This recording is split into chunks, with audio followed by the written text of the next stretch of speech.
Good evening, everyone. Good day to people joining from different parts of the world.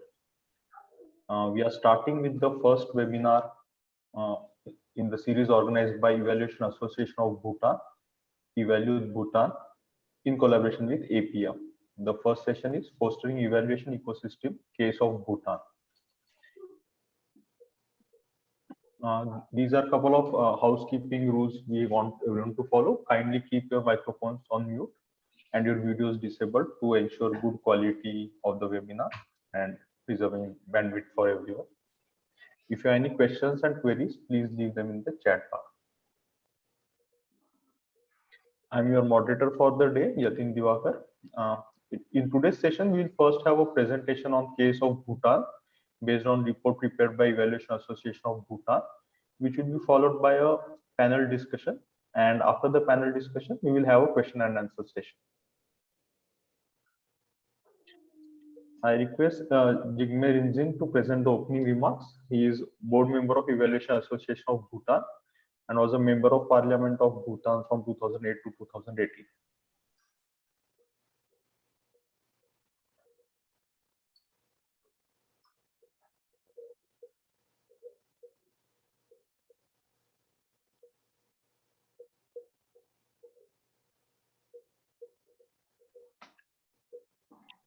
Kumso, do we have Jigme in the call? Let me see.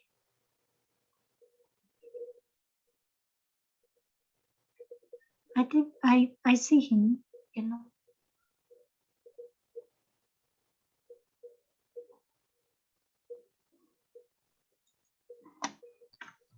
Jigme? No, I cannot see him.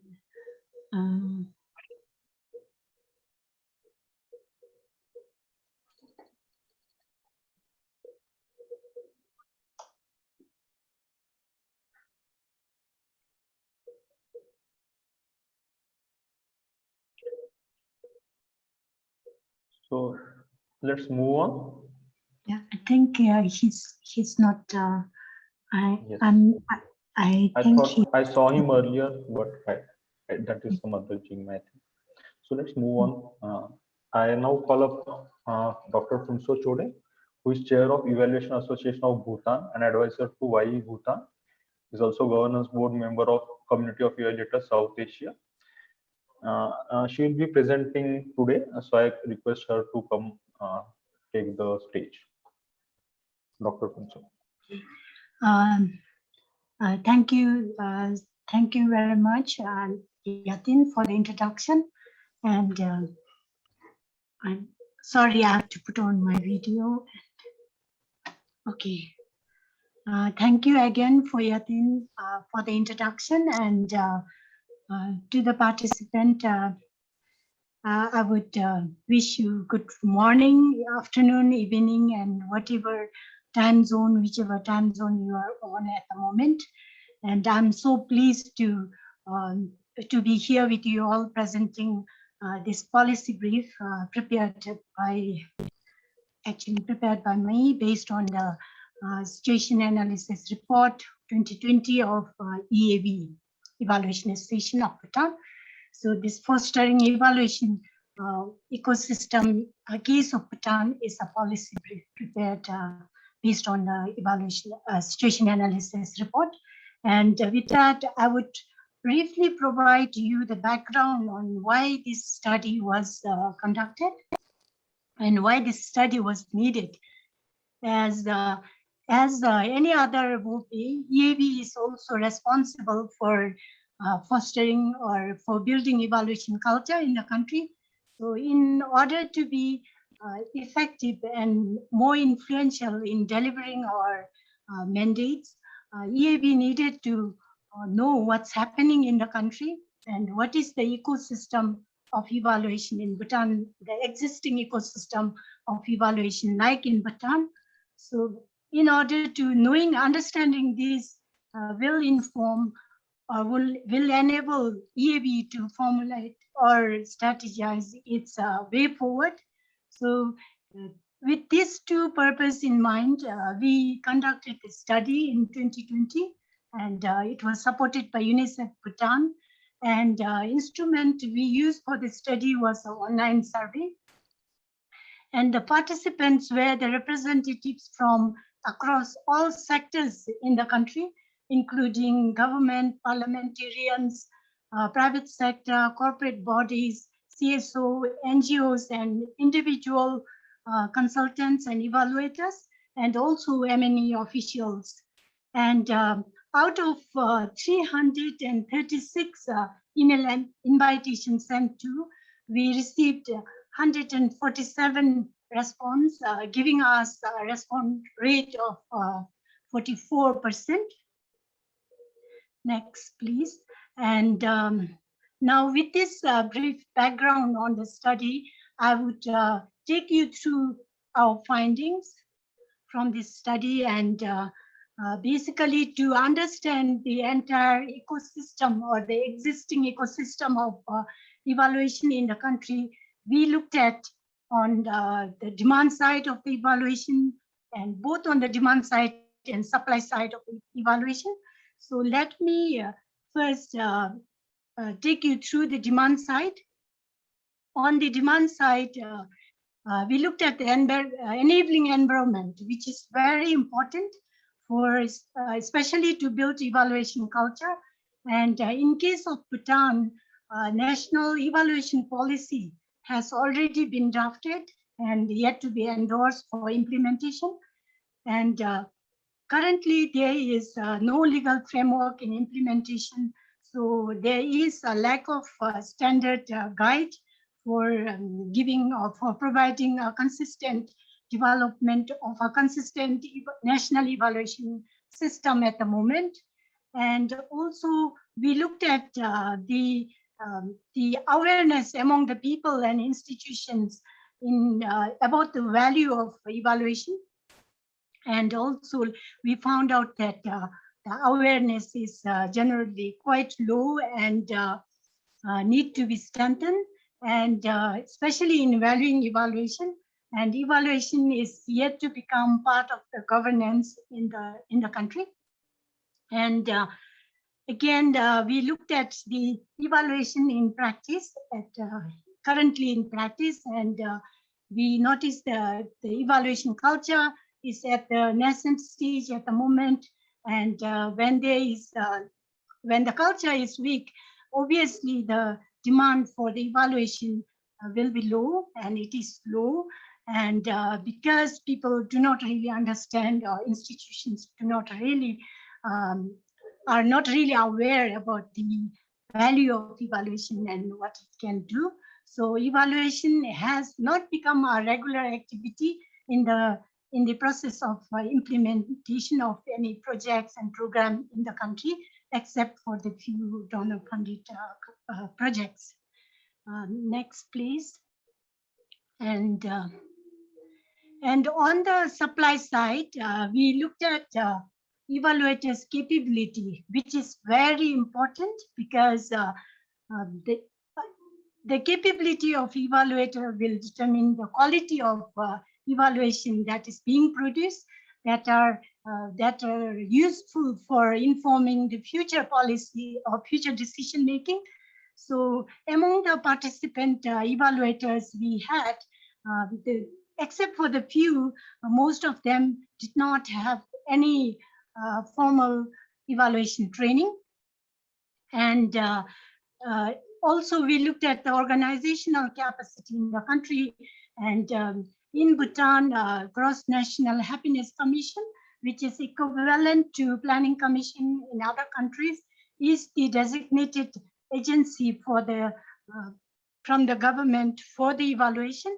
So in the commission, there is a dedicated research and evaluation division who also conducts or carries out the evaluation for selected projects.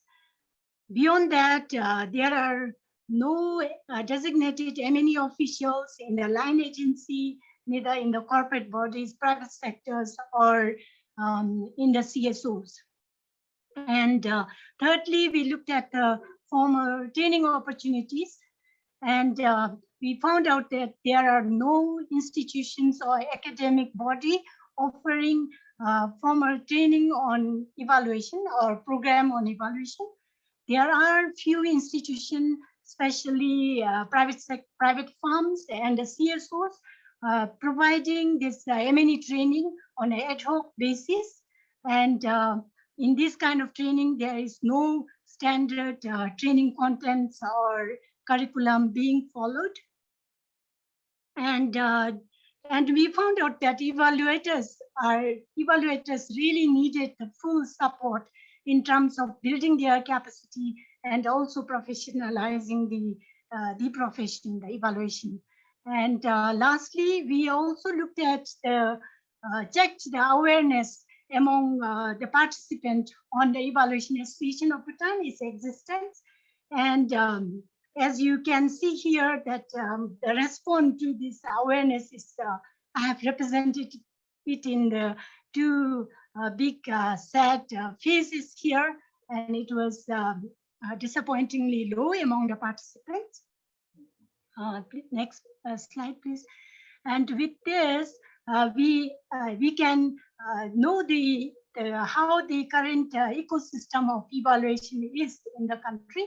And can you move to the next slide, please?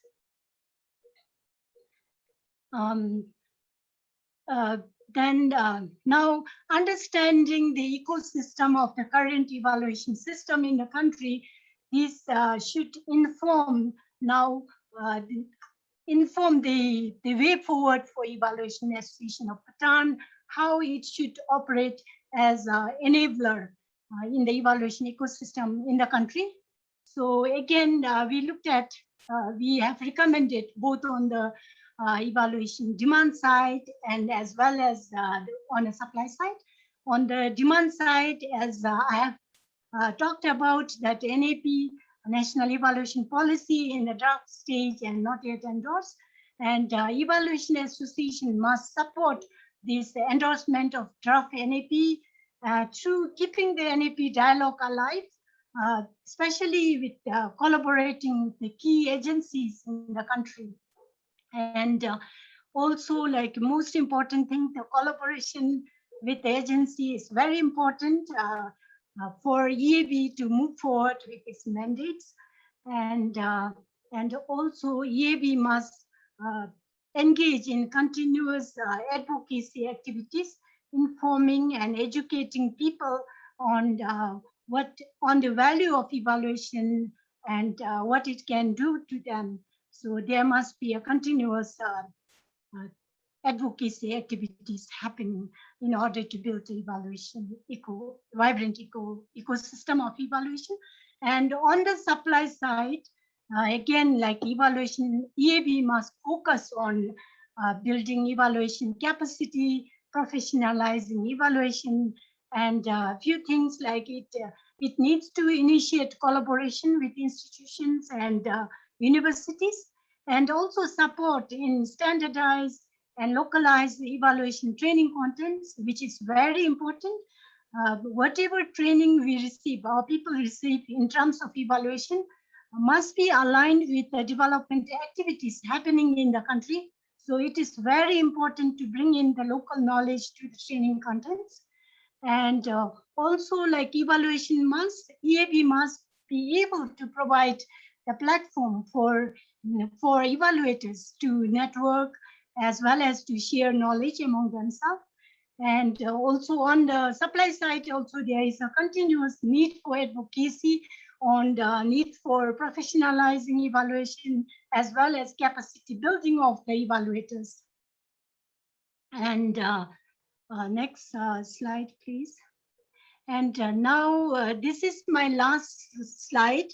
And so I would like to conclude here by talking about the integrative role that Evaluation Association must play in order to have in place or build a vibrant ecosystem in the country. So this holistic role or integrative role must include both on the demand side, on the supply side agent.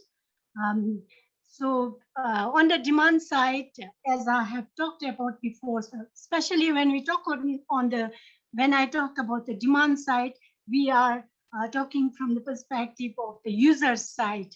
So then, as I have talked earlier, that legal framework or for M&E is very important. So EAB must work towards putting in place appropriate legal framework or enabling environment for evaluation to build a vibrant ecosystem of evaluation, and also like put in place the national evaluation policy. And on the other hand, EAB must also advocate for the use of evaluation in the country, and ultimately it must be in a position to provide evidence for the decision making. So this on the demand side, and on the supply side, evaluation association must continue strengthening the capacity of evaluators, work towards professionalizing evaluation in the long run, and also it should be able to provide platform for the evaluator expertise, evaluation expertise to network and share their knowledge, and also should be able to house their credential to be linked to the demand side agents when demand side agents are looking for evaluators. So it should be able to provide this platform to link two agencies each other in order to have a vibrant evaluation ecosystem in the country. And I think like this, how I view this integrative role of EAB must also be relevant to other VOPs, like especially those VOPs who are thinking to be more active and more influential in building evaluation culture. And if you are not sure how to begin, so this might be helpful, I think. And with this, I would like to end my presentation here, and thank you very much for listening and paying attention to my presentation. And I'm any further queries will be attended later in the later part of the session. And thank you very much. And please find us here, our website, and all social media handles. And for Bhutanese group here, please join us as a member. And also for the international participants, please find us on our website, and we are always open to collaboration. Thank you so much. Thank you, Phunso, for the presentation. Now we'll move to the next part of the event for today. I will first introduce our panelists for the day. First panelist is Professor Ian Goldman, who is advisor on evaluation and evidence systems for Clear Anglophone Africa, and was a former Deputy Director General in Department of Planning, Monitoring and Evaluation in South Africa. He is also an adjunct professor at the Nelson Mandela School of Public Governance at University of Cape Town, a visiting professor at University of Reading in UK, and honorary research fellow at South Africa's Human Sciences Research Council.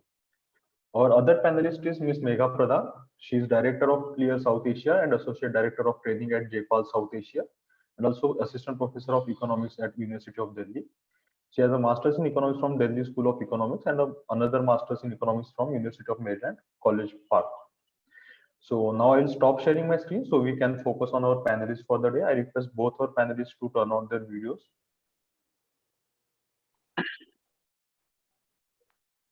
So yes, welcome Ian and Megha. Hi, Yatin. And hi, Ian, I can hear you. Megha? Thanks, Yatin. Signal that yes. Yeah, hi, Megha. Thank you. So now we will move on with the question and answer session with the panelists first, where we'll be putting forth some questions to the panelists. They will share their ideas about the topic. The first question goes to ER. Ian, we are talking about M&D ecosystem. According to you, what are the components of a strong national M&D ecosystem? How are ecosystems built, strengthened, and grown organically? So some of the elements of the ecosystem include a policy, having a national champion in government, ideally above a single ministry level, having a volpe, having postgraduate courses, M&E units or functions in ministries, an ability to fund evaluations, the development of elements to support the system like guidelines, standards, and competences. But a key message must be that these are not built in one go. They need to be built in stages. And in South Africa's case, for example, they were built with a government driver in the presidency, but the base had been built in the evaluation community before. And I think it's very important to build a coalition to support this. And particularly at early stages, you need to seek out the people who are interested and might support this to build a coalition. And the volpe, I think, can play a key role there, as well as development partners who are funding monitoring and evaluation systems. The coalition can vary according to who's present in the country at the time. For example, in Costa Rica, a university played a critical role with government. The other message in terms of how the ecosystem's built, I think the key thing is growing organically. You take one. It's very important to take one step at a time. It's easy to sort of think, oh, well, an ecosystem needs all these things. We've got to get all these systems in place before we start. But you build the evaluation system, I think, by basically starting with evaluations. And in that process, you identify a champion. It might be hopefully in government, but also development partners. And you can use those to build interest, to decide how to operate. And every evaluation is an opportunity to create a coalition, to decide on approaches, to build capacity, to build systems. So I very much believe that you build the ship as it sails. And that's certainly what we did in South Africa. And then eventually you codify, for example, a way of creating demand through a national evaluation plan. Thanks. Ian. Megha, do you want to add anything to it? Yeah, thank you so much, Yatin. And I think a lot of the things that Ian mentioned resonates, with the experience that we've had, especially working in India. And I think there's like so much, I think in India, given that, we have, both the central government and also a lot of different experiences with the state governments. And I think it's really interesting to see what Ian was mentioning, that a lot of these things have come about in different ways. And so there's a lot to learn, I think, within the Indian context, even, for instance, from different states as to how their M&E systems have evolved. And I love the analogy about building the ship as it sails. I think we cannot wait for everything to come together in, a perfect sort of, perfectly synchronized. So, we have to start somewhere, sometime even sort of, start small, but sort of working steadily towards building national M&E ecosystem. And as you mentioned, there are so many different facets of it, right? And you might not be able to build all, 10 of them together. So I think completely agree with what Ian mentioned. Thank you. When we are talking about Bhutan, like we just had the presentation on Bhutan, what are your suggestions to enhance the evaluation ecosystem in the country, in Bhutan especially? Yeah, thanks for, so actually, first of all, I wanted to congratulate the Evaluation Association of Bhutan for conducting this very important and comprehensive study on the demand and supply of evaluation in the country. And I think it's really important to do, a systematic analysis or diagnostic of M&E systems and practices to be able to identify what are, institutional gaps, capacity gaps, awareness gaps, because that's a really important starting point for designing any kind of, programs or policies, be it on evaluation capacity development or, more systemic system level programs. And interestingly, that's something that's an important area of focus for us also. Secure South Asia is a partner of the Global Evaluation Initiative, and that's something that, we are focusing on as well. In fact, Ian is involved in that, where we're thinking about how, we can do a very systematic M&E diagnostic at the country level, but, in countries such as India, even take it to the subnational level and really, better understand the situation as well as the needs before we move forward. So I think the question that you asked me is very, very broad. And it was really interesting to see the recommendations that EAB has come up with based on this, in terms of both looking at, a national evaluation policy, looking at professionalizing evaluation, capacity building, and awareness. And I think these are definitely like really, really key areas to emphasize when you're talking about building better M&E systems.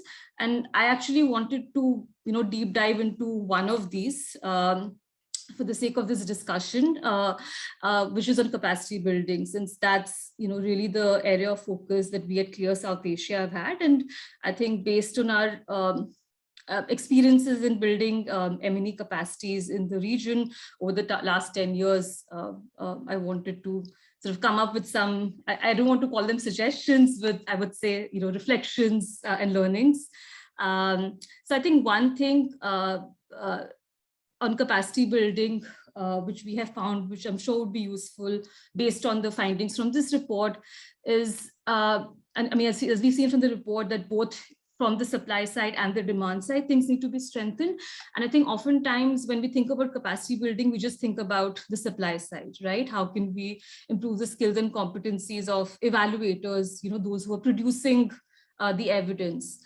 But I think what we've realized is that it's equally, if not more important, to improve the capacity to use evidence. For the policymakers, the donors, really like the key decision makers who are going to be applying the monitoring and evaluation results.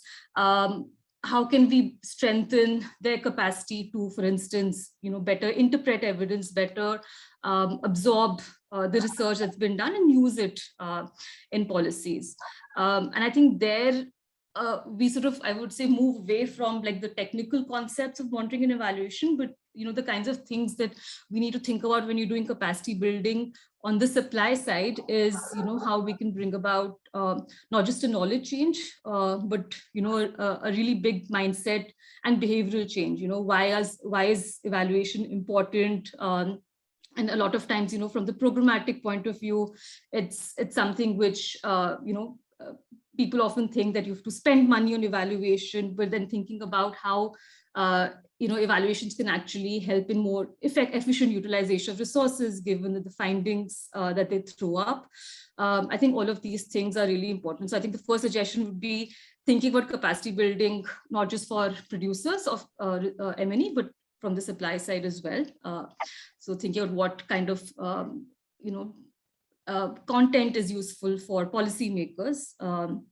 The second is, I think, and again, this sounds very obvious, but I've seen that a lot of times this doesn't happen, that, when you think of capacity building, the content, needs to match the needs, the programs and targets of the target audience, right? It can't be that, we go in thinking that this is something which is important, which is useful. It really, really has to be based on the needs that we see, from the partner, be it the government stakeholder or the civil society organization that we're working with. And, I think some sort of interesting examples from the work that we've been doing. So for instance, with the particular state government in India, where, we were working with their evaluation department, we did start with, training them on evaluation methodologies.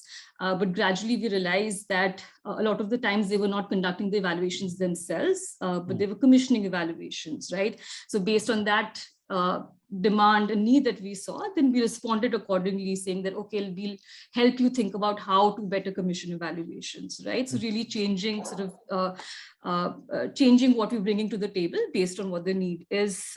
Similarly, we've actually had the opportunity to work with the Royal Government of Bhutan for a few years, where we worked with them on their annual performance agreements. And again, here this was sort of very, very need-based, where they wanted to improve their capacity in coming up with indicators for these different annual performance agreements, right? So again, I think when it's need-based, it's obviously also going to be much more sustainable. Then I think the third thing is, and it's strange to say this because, we've done a lot of training workshops, but I think we've definitely realized that for sustainable and deep capacity building, you need to go beyond trainings, right? You have to, knowledge transfer is going to be most effective when it's combined by, hands-on learning with live examples. So that's something we're trying to do more and more of. And I think, again, for, the situation of Bhutan, I would say, again, going beyond training workshops, thinking about how you can demonstrate the value of evaluation and also transfer the knowledge to, the evaluators by actually working with them on different studies, different evaluations. And I think one interesting idea is, even thinking about like embedded units within, and I think a lot of my examples are like when it comes to working with the government, but that's also where, we've seen the most impact. So if there is, for instance, lack of, capabilities and evaluators in the country, can we, for a period of time, actually assign, professional evaluators to work from within the organization, and so have these embedded units is something which is, again, can really move the needle in a short time frame.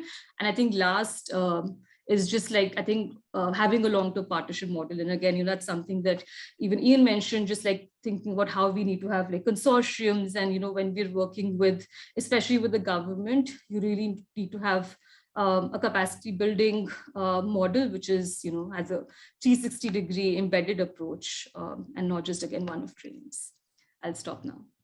Thank you, Megha. That was an elaborate answer. I am happy to say that I'm one of the products of your capacity building efforts, which went beyond training with hands-on experiences. I hope you are able to start something similar in Bhutan on lines of the RFI fellowship. Ian, do you want to add anything what Bhutan can do based on your experiences across the world, good practices observed in evaluation ecosystems?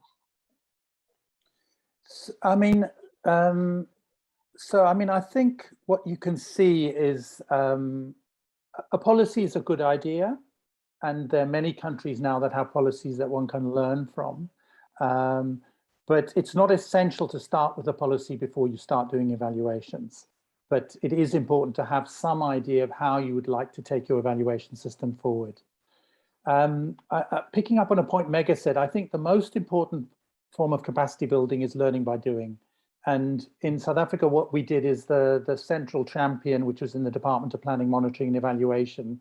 Yeah. There were 4 directors who were all experienced evaluators, plus myself. And we would support individual evaluations, and the process of supporting those evaluations, working in a participatory way with different stakeholders, including the custodian departments for those particular programs, built capacity. And that was one of the most important ways of doing it. It wasn't from training. We did do some training that supported that process. So we would time the training when evaluations were about to start, so people could use what they'd learned immediately. But learning by doing is really critical. Guidelines help, and some countries, fewer countries, but some countries have those. We developed, for example, as we did our pilot evaluation, we developed guidelines as we went. We said, we did our first terms of reference. Then we thought, we like the way we did that. We wrote a guideline on doing terms of reference. Then we went into the inception phase. We liked the way we did that. We wrote a guideline on inception phases.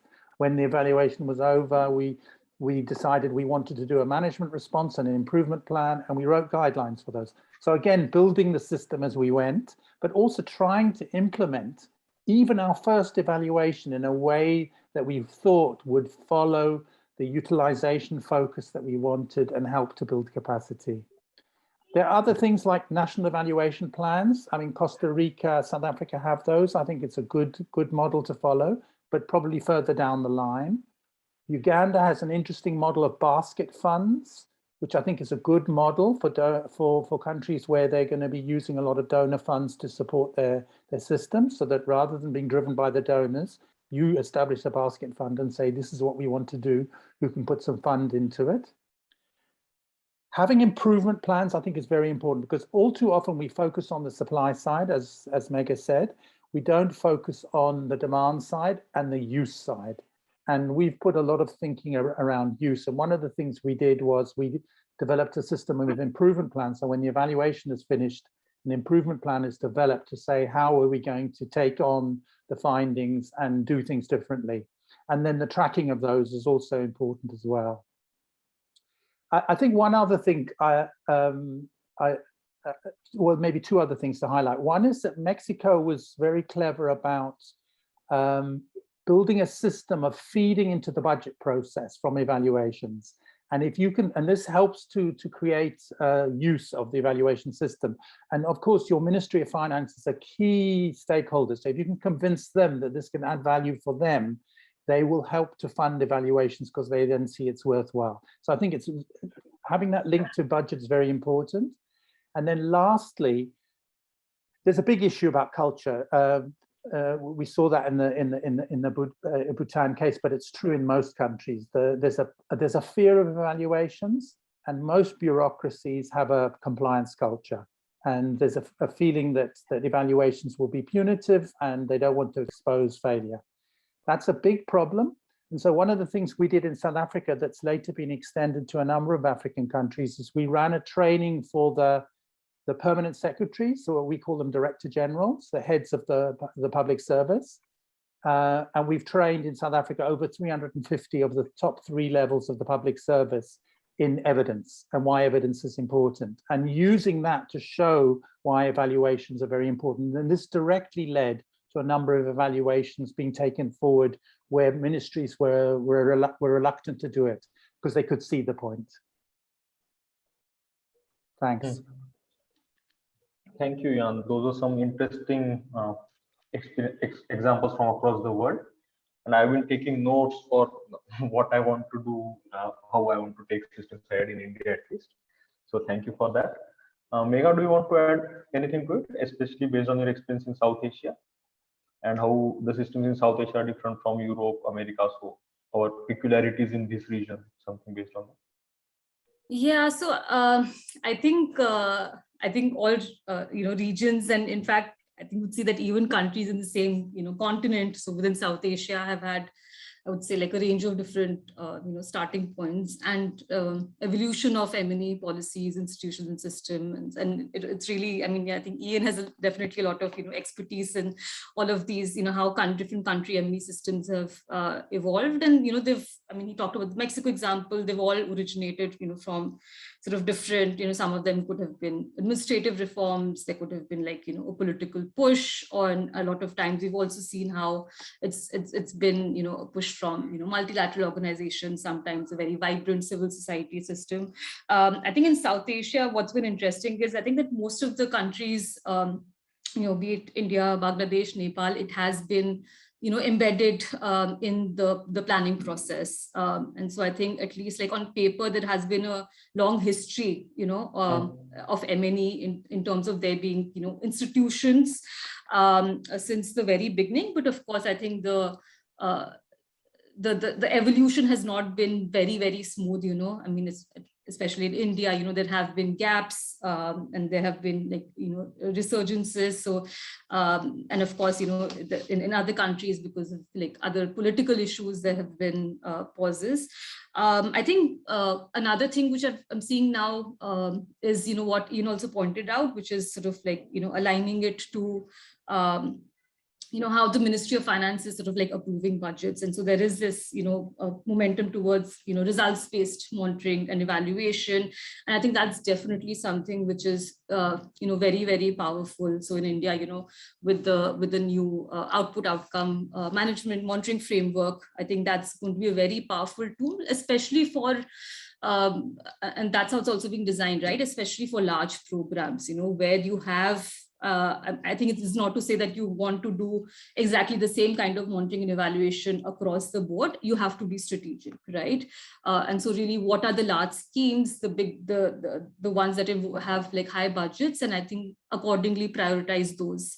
And sort of, I think I'm debating a little right now, but I think in the South Asia context, and again, like particularly in India, thinking about, how you can be very, very strategic when it comes to like monitoring and evaluation, right?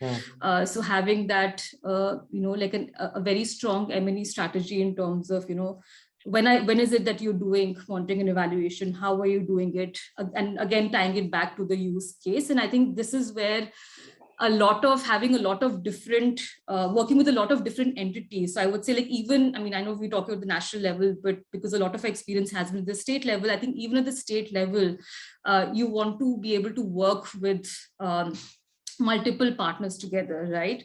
So not just with the evaluation or the economics and statistics department, but parallelly also with the line departments, whose programs are being evaluated, because you might the evaluation departments might come up with fantastic studies, but are they being interpreted? Are they being adopted by the line departments? And then definitely, the finance department, like the more looped in they are into this, entire idea of the importance of monitoring and evaluation, I think that's really, where things start moving.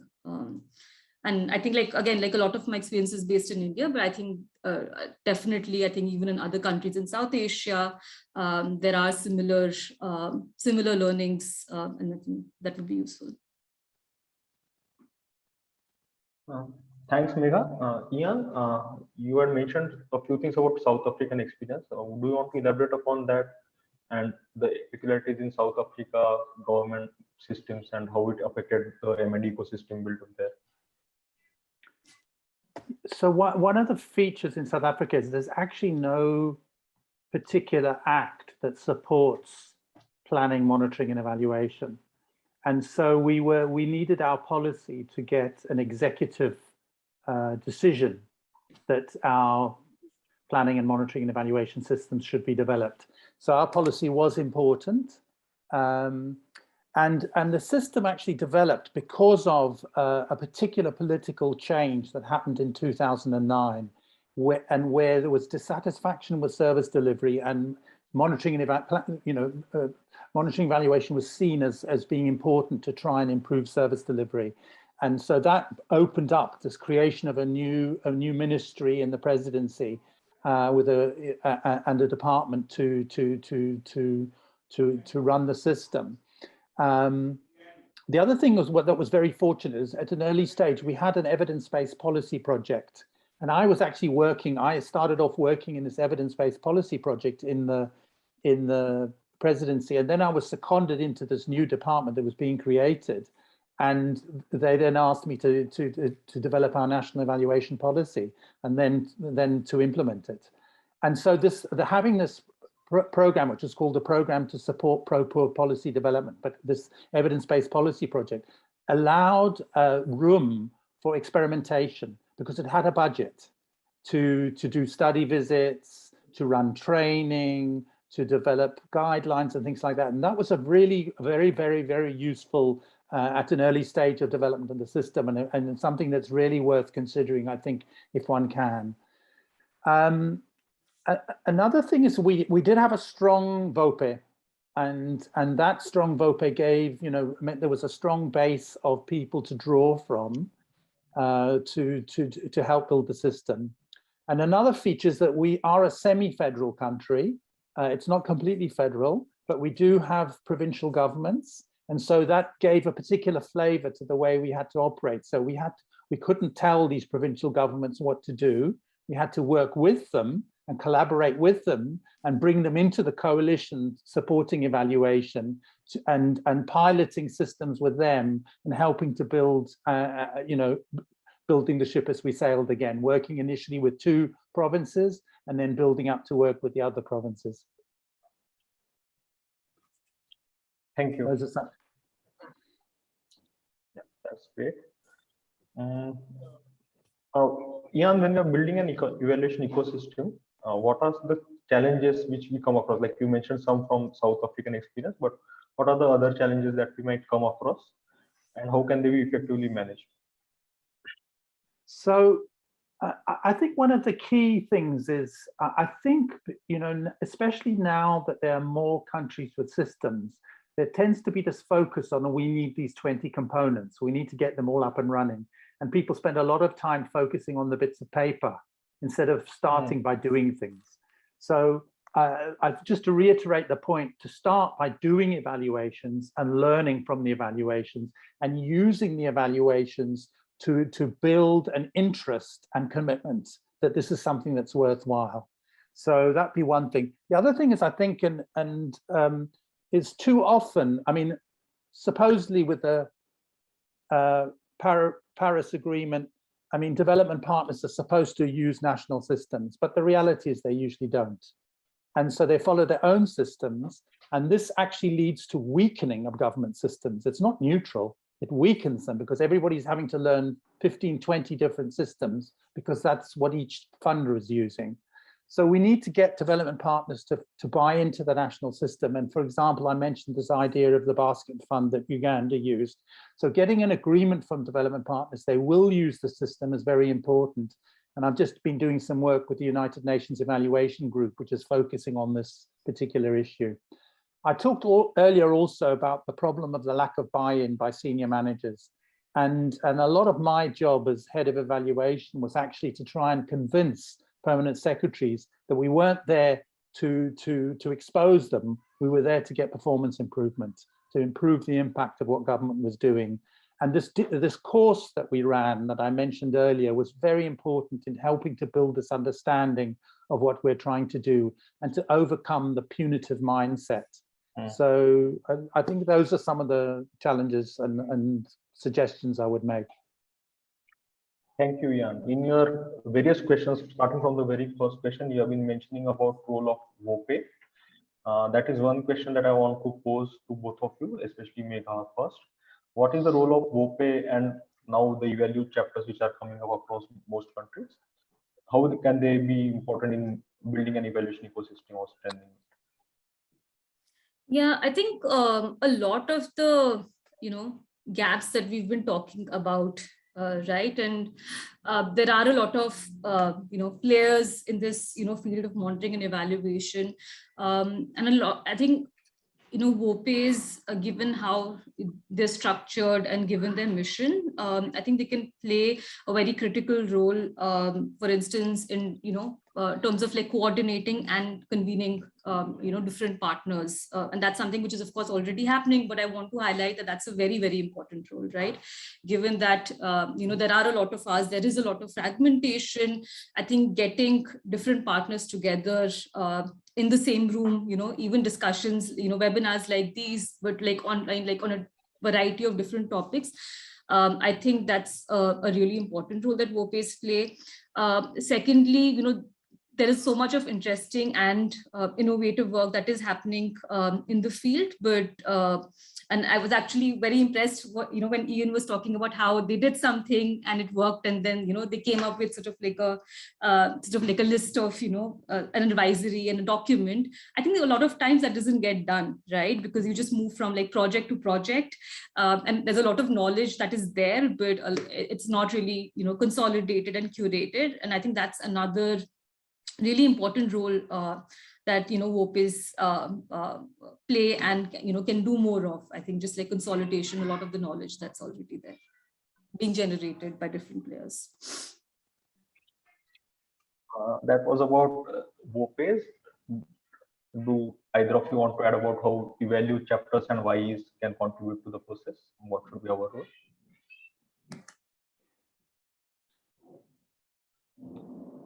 Yeah. So, I mean, I think that we need champions.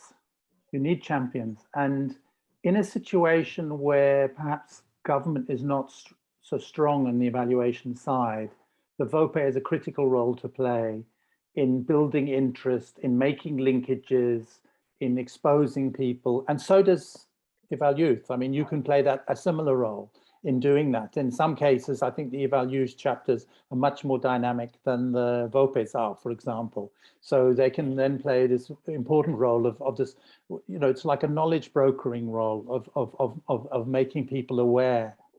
And I mean, just if I can just pick up on Ian's question in the chat, I mean, one of the things that we did in South Africa is we actually, when we started our system, we took a delegation which included our deputy minister, the director general, some some other departments, the coalition, if you like, that I was trying to build of the different departments who were interested. We took them all to Mexico and Colombia, and we used that as a way of exposing them.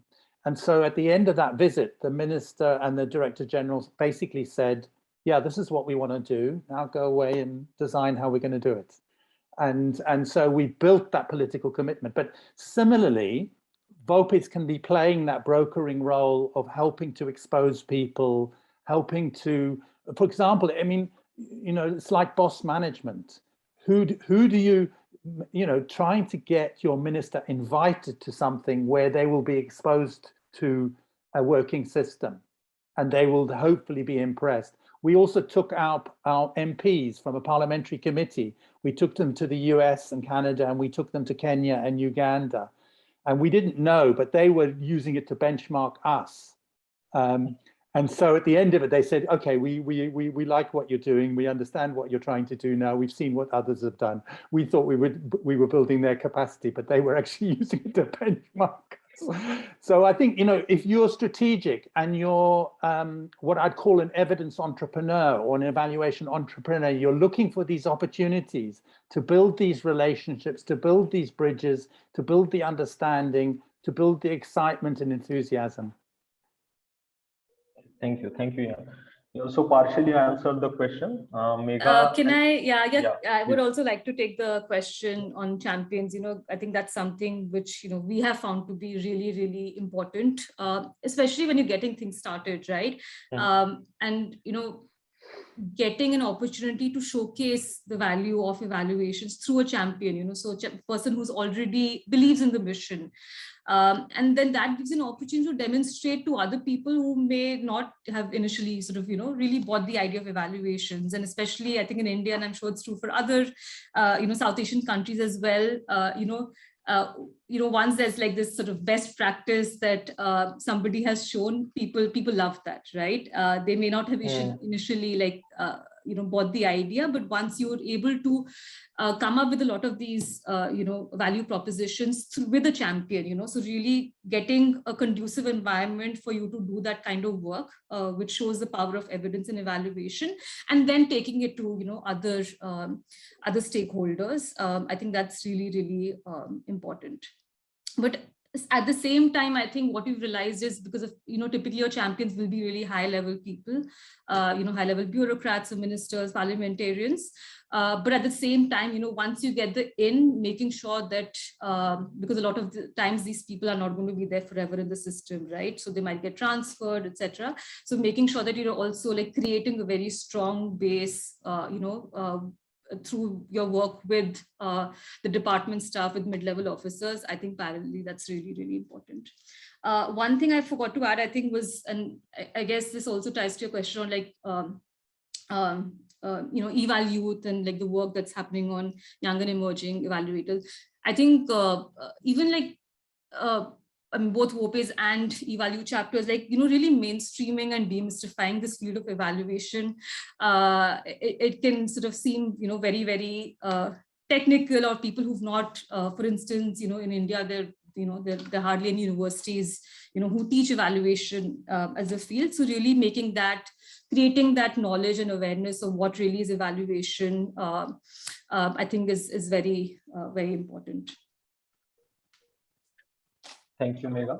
Phumso, do you want to add anything to the champions question, how you are approaching it in Bhutan, working with the government?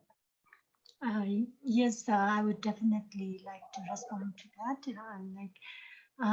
Especially like after we launched YE Bhutan chapter, it was quite recent. We launched in February of this year. And since then, we had a very small group of YE then, and we have been actively, I have been advising them. I am also an advisor to them, and I have been working with them continuously after that. And we have done quite a few things, especially to like playing the role of evaluation champion and conducting talk shows to a few colleges in the country. And also currently what I'm trying to do is I'm trying to do some kind of capacity building where Ian and Megha talked about the learning by doing. So we have taken up a project of evaluation, and then I'm attaching all my YE members along to do the project. And that was mainly aimed at kind of capacity building through learning by doing. So these are a few things we are trying to do, and but we are very young at the moment, and have to take a lot of advice from the experience and expertise in this area, and trying to build our capacity at the moment. And we have not. It's really a baby step at the moment. Thank you. Thank you, Funso. So there's some discussion on the chat about evaluation entrepreneur. That seems interesting, so I will take it up before the other two questions which have come up in the chat. So Jan, you want to go first? Yeah, I mean, I think, you know, you need somebody who's exploring opportunities, seeing where there's energy, finding people who might be interested, linking people up, providing useful bits of information or reports, or linking people to other countries where there's experience which they might want to build on. That's the sort of entrepreneurial role where you're trying to, you know, it's like a social entrepreneur. You're trying to make sure that the thing moves, and you've got the energy of an activist to make it happen. It's not just a job, it's a passion. And so you're trying to find the opportunities for the energy to flow and to take the thing forward. That's the sort of way I see it. Florence is definitely one of them. I'm another one. There are some of these around the world. Jim, who's in the room here, is another one. Asla, another one. And we hope to take your legacy forward in the next generation as well. So the other questions we have in chat are, Thakur Prasad Bhatta asked that, why is a low level of demand for evaluation in most of the countries? Is it due to lack of awareness or resource constraint? Part of this has been addressed in our discussion till now, that exposure is low, punitive actions and such things. But are there some other reasons that we have not yet discussed? Megha, Ian, who wants to go first? Yeah, I mean, I think it's definitely a combination of different factors, right? I mean, awareness, yes, and I think just sort of also the perspective a lot of times that, you know, evaluation, you know, is just for accountability. It's a checkbox, and that's why it's not, you know, it's not sustained. It's sort of the incentives that we have, you know, if like certain, unless you have, for instance, you know, what we've talked about, like, you know, having sort of linkages with finance or having a national evaluation policy. I mean, those are really important, but, you know, those are just like emphasizing the accountability bit of evaluation. And I think the sort of what we're trying to do increasingly, because I think that's when it becomes sustainable, is like thinking about how we can move, you know, increasingly have, I guess, a learning sort of approach to evaluation, right? So, I mean, I think Ian also mentioned, like, it's evaluation to really like learn, to innovate, to test, to experiment. It becomes sort of like, you know, part and parcel of the work that, you know, policymakers, different stakeholders are doing. I think that is really key. Thank you, Megha. Funso, you want to add anything? What are other constraints? Yeah, I would really go along with what Megha has already mentioned, and also like when we talk about the most important thing is to internalize the evaluation by people themselves, and which is going to take a little bit of time, but basically the demand is low because people do not really understand what is it doing in addition, what is the value addition coming from this. And also like once there is a need for huge advocacy and trying to demystify evaluation and trying people to understand. And ultimately, I think it should internalize by the people, and people themselves should buy it, and they should demand it once they understand the value of evaluation. So it is I feel like it is the lack of understanding for the value of evaluation by the people, so that there is no demand, so much demand for it. Once the people understands and internalizes, this is something we want, and we really want to know what benefits we got out of the interventions we had so far. So this should come from the people's side and from the community side.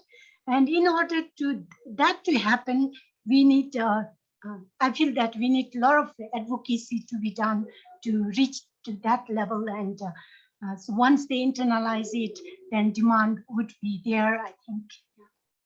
Thank you. Thank you, Funso. We are almost at the end of the session, and Ian has posted his comments for this question in the chat. So thank you, Ian, for that. There's one last question in the chat which we are not taken up. Are there any countries which have greatly improved their evaluation ecosystem comprehensively and not just individual steps as taken in some countries? So which are the countries which have comprehensively strong, good evaluation ecosystem? So maybe, well, I mean, I've mentioned the ones in the chat, which are, I mean, there are a number in Asia really doesn't, I mean, within India, I think Karnataka is an interesting example, but within Asia, I think they're not countries as a whole that are, I mean, they're countries which are on the way. Philippines is on the way. Sri Lanka has something to offer. India is on the way. But, you know, the ones that really have, you know, well-established systems is Mexico, Colombia. Now Costa Rica has an interesting, I mean, Costa Rica would be an interesting example. It's a small country. It's an example of something to follow, and they've been doing interesting things. And Benin is another country which is very, you know, it's very limited resource base, but they've done well on evaluations. Not huge numbers, but they've got a working system which they've managed with very limited resources. Uganda's done a very good job. South Africa, and then there's states in Brazil that are moving up, yeah, and I think Guatemala is developing. But it's not, I mean, evaluation is not in everybody's interest. Many governments do not want evaluation. They do not want the exposure. They do not want to have the spotlight. And so I think we mustn't just assume evaluation will happen everywhere. It won't. Yes, true. So because we don't have more time to continue this interesting discussion, so we'll move to the last part of the session today, which is the thank you, the final comments. So I will request Tashi Choden to take the stage. Tashi is co-leader of EvalYouth Bhutan, assistant planning officer for Khesal Gyalpo University of Medical Science in Bhutan, and a former program officer, executive director of evaluation of Bhutan. Tashi, please. Hello everyone, I'm Tashi Choden, and I would like to take this great honor and privilege to extend our heartfelt gratitude to everyone involved in making this webinar a grand success. We will remain grateful to the speakers for not only sparing us time out of their tight schedule, but for going beyond their wings to educate us on knowledges that were aligned to us. We pledge to carry on the thought of insurmountable stress that was given on the importance of monitoring and evaluations, and try our level best to meet the expectations of everyone involved. We would like to thank Asila, Chamatkara, Yatin, and Madhu for always having our back not only in this webinar, but in everything we could achieve so far. We would like to extend our gratitude to all the participants and production team for sparing your valuable time and for being such a wonderful audience. Finally, thank you everyone for having our back. And if I may, then I would like to request the same amount of energy and interest in all the activities to follow. We're organizing series of activities in times to come, and we will not be able to do it without such unwavering support. Team Bhutan would like to let you all know that we have you all in our hearts in every little achievement we can. Thank you one and all, and have a good night. Thank you. Thank you, Tashi. So I would also like to make announcement for the next EYB webinar, which is evaluating for gross national happiness, which would be towards the end of December. And I would also like to announce the next upcoming first webinar rather from EvalYouth India and Evaluation Community of India, which we are hosting soon, 14th of November. Registrations are out. You can check our social media pages for that. We would like to see you there as well. Thank you. If you want to join learn more about EvalYouth Bhutan or Evaluation Association of Bhutan, you can reach out to them at these social media handles and email address. Thank you, everyone.